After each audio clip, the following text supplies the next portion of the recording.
Mis hermanos, bendiciones, les habla un día más Teo Hernández para compartirles un capítulo más de las Sagradas Escrituras, capítulo número 3 de Segunda de Macabeos. Abramos nuestro corazón, pongamos atención a los mensajes que Dios a través de las Sagradas Escrituras nos envía. Comencemos pues, mis hermanos, y la leemos en el nombre del Padre, y del Hijo, y del Espíritu Santo. Amén. En la época en que los habitantes de la ciudad santa gozaban de una verdadera paz, y que las leyes eran escrupulosamente observadas gracias a la piedad del sumo sacerdote Onías, quien odiaba el mal, hasta los mismos reyes honraban el santo lugar y adornaban el templo con magníficos presentes. Así fue como Seleuco, rey de Asia, pagaba de sus ingresos personales todos los gastos necesarios para el servicio de los sacrificios. Pero sucedió que un tal Simón, de la tribu de Benjamín, que era administrador del templo, tuvo un problema con el sumo sacerdote con respecto a la fiscalización de los mercados de la ciudad. Como no logró ganarle a Onías, fue a ver a Apolonio, hijo de Traseos, que en esa época era el gobernador de Celesyria y Fenicia.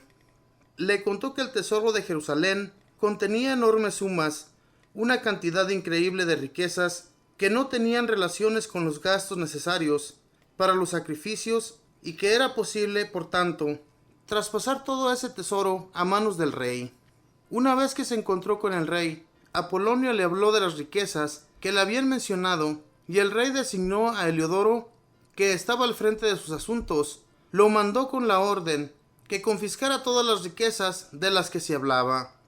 Heliodoro emprendió el viaje inmediatamente, usó pretexto de que iba a inspeccionar las ciudades de Celesyria y Fenicia, pero en realidad para poner en ejecución la orden del rey. Al llegar a Jerusalén, Heliodoro fue recibido amigablemente por el sumo sacerdote y por la ciudad. Contó entonces lo que le habían dicho, manifestó el objetivo de su visita y preguntó si todo eso era exacto. El sumo sacerdote le explicó que el tesoro contenía los depósitos de las viudas y de los huérfanos, que una parte pertenecía a Hircano, hijo de Tobías, un hombre muy importante, pero que al contrario de las mentiras de Simón, ese hombre impío, el tesoro se reducía a 400 talentos de plata y 200 de oro. Por otra parte, era imposible quitarles lo que era suyo a los que habían puesto su confianza en la santidad de ese lugar y en la majestad intocable de un templo venerado por todo el universo. Pero Heliodoro, basándose en las órdenes que había recibido del rey, sostenía que de todos modos ese dinero tenía que ser confiscado para el tesoro real. El día acordado para entrar en la cámara del tesoro y para hacer el conteo de esas riquezas, toda la ciudad estaba trastornada. Los sacerdotes se habían postrado ante el altar, revestidos con sus ornamentos sacerdotales, e invocando al cielo, que había dado la ley sobre los depósitos, le pedían que conservara esos bienes intactos para los que habían depositado. Al ver el rostro del sumo sacerdote, cualquiera se impresionaba, porque su rostro extenuado, su palidez, demostraba bien la angustia de su alma. Era presa de un terror que hacía temblar todo su cuerpo, y todos eran testigos del sufrimiento que experimentaba. Los habitantes salieron de sus casas y en grupos oraban para que el lugar santo no conociera esa vergüenza. Las mujeres con sus sacos ceñidos a su cintura repletaban las calles. Las jovencitas que se habían quedado en casa corrían a las puertas o subían al muro. Otras se inclinaban sobre las ventanas. Todas las manos estaban extendidas hacia el cielo, clamando su plegaria. Daba pena ver la angustia de esa muchedumbre unida en un mismo abatimiento y la ansiosa espera del sumo sacerdote.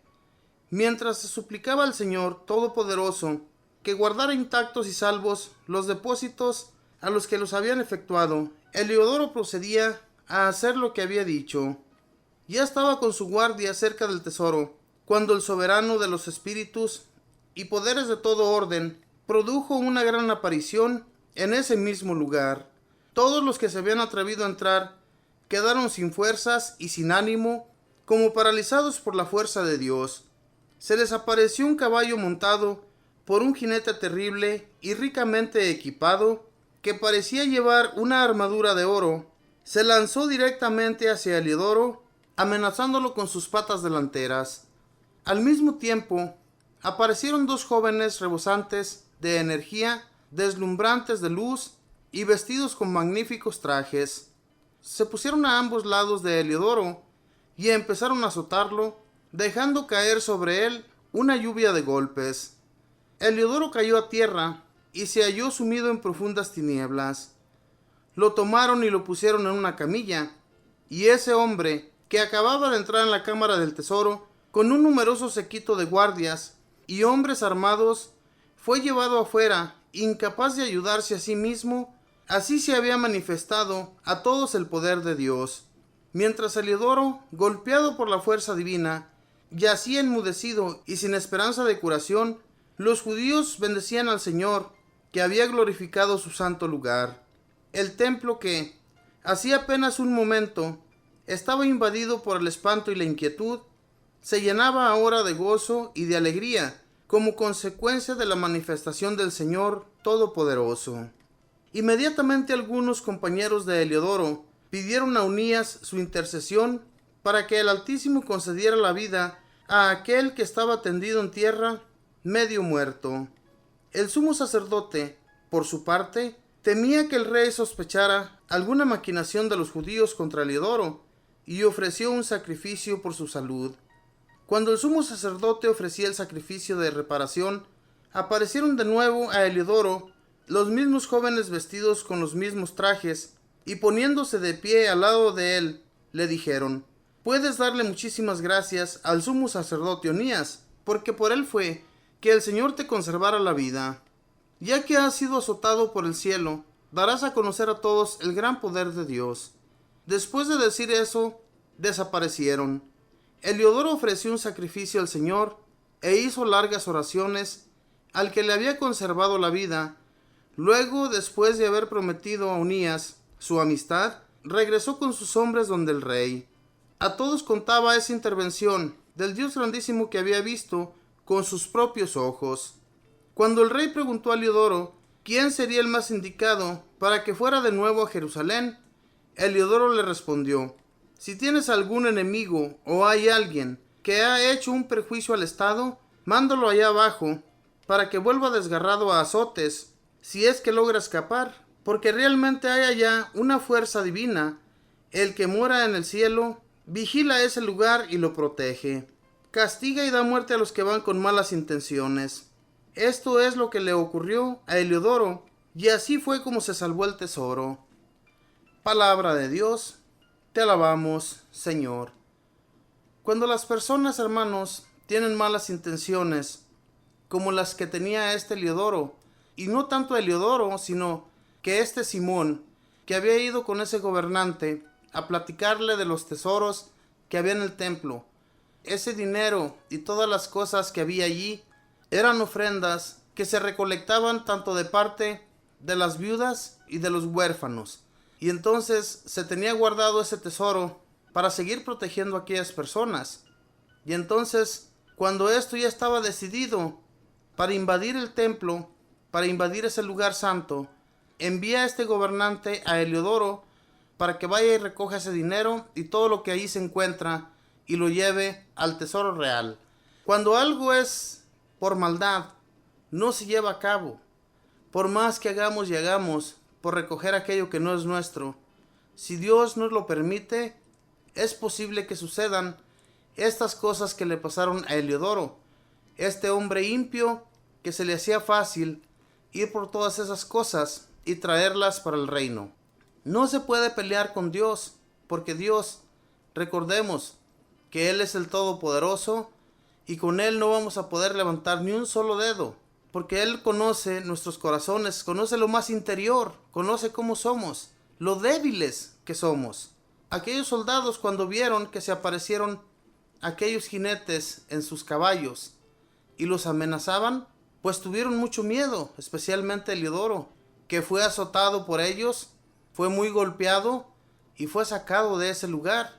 Después pidió al sacerdote Unías que hiciera una plegaria por él para que Dios le perdonara y el mismo Heliodoro ofreció un sacrificio para ser perdonado por Dios. Hermanos, es necesario a veces que sucedan cosas en nuestras vidas para reconocer la grandeza de Dios. ¿Cuántas personas que se dedican siempre a hacer la maldad, cuando por las noches duermen, no duermen tranquilo su sueño? ¿Por qué? Porque solamente piensan en la maldad. Y entonces, cuando ellos reciben un susto, cuando ellos reciben apariciones malas en sus sueños, a veces son pesadillas tan horribles que estas personas comienzan a rezar, comienzan a orar, y cuando esto sucede, esos sueños malos, esos sueños que ellos acababan de tener, se alejan, se van en su totalidad. Ellos comienzan a creer que hay un Dios todopoderoso, el cual puede quitarles todos aquellos miedos que esa persona había experimentado. Dios nuestro Señor es cuando trabaja, es cuando le quita todos aquellos miedos a la persona y comienza una relación de aquel hombre o de aquella mujer con Dios. Es necesario, hermanos, que a veces sucedan estas cosas para darnos cuenta del gran poder de Dios. ¿A cuántos de nosotros no nos pasaron cosas así de esa clase? ¿Verdad que tuvimos que pasar por grandes pruebas para acercarnos a Dios, para que Dios perdonara nuestros pecados y acercarnos a Él de todo corazón? Es necesario, mis hermanos, para que nuestra vida sea totalmente de Dios. Hagamos pues las paces con Dios y comportémonos de la mejor manera. Que Dios les bendiga, que pasen un feliz día.